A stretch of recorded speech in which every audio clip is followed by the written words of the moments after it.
ৰৈ ৰতি মইনামতি তোমালোকৰ ঘৰলৈ যদি যাব পাৰো মই যদি দিয়া মৰমৰ মাত আয়া ইয়া ইয়া বঢ়িয়া নাচিছা দেই ভাগৰ লাগিছে অলপ বহি ল উফ বহুত দিন নচা নাই যে এটা কাম কৰবি এইবাৰ বিহুত বঢ়িয়া নাচবা লাগব মোৰ নাম্বাৰ ৰাখবা লাগব বুজিছা নাই কাকা ঐ ৰদৈ তই এতে নাচি আছা এইফালে কি জানি পাগৰৰ ভাটি জি পেনপেনিয়া হয় পেনপেনিয়া হ'ব দি পৰবা দি যি হয় হ'ব দি ঐ পদুবি আমাৰ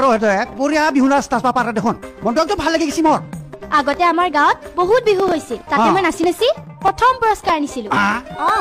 ময়ো কম নাছিলো দস্তুৰ মাত তিনিবাৰ বিহু কৰি হৈছিলো আয়া ইয়া ইয়া তিনিবাৰ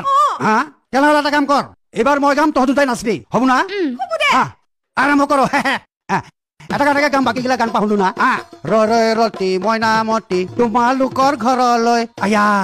তোমালোকৰ ঘৰলৈ যদি যাব পাৰো মই যদি দিয়া মৰমৰ মাত ফুলমতি তোমাগো বাড়িতে রই রতি ফুলমতি সদাই যাইতে পারি আমি যদি দেও মরমের মাত ঐ ইছলাম তই যে ইমান ধুনীয়া বিহু নাচবা পাৰা মই আজিহে গম পালো না এটা আমার হাসি পিছে ইছলাম বিহু অহা কথা গম পাই তই আহিয়ে গেলি ভালে কলি আৰু এ টিভি দেখে দেখে তোর মোবাইলে খালি বিহু দেখতে দেখতে আমার বিহু লেগে গেছে গা নেকি পিছে কাকা চাহ একাপ খাব নেকি না ওনার কি চা খামু তই খায়া যা এইবাৰ বিহু বুলি আগতে জলপান যোগাৰ কৰছো তাই নাকি তাহলে আনো কটা মুন নাই তাও খাই আৰ কি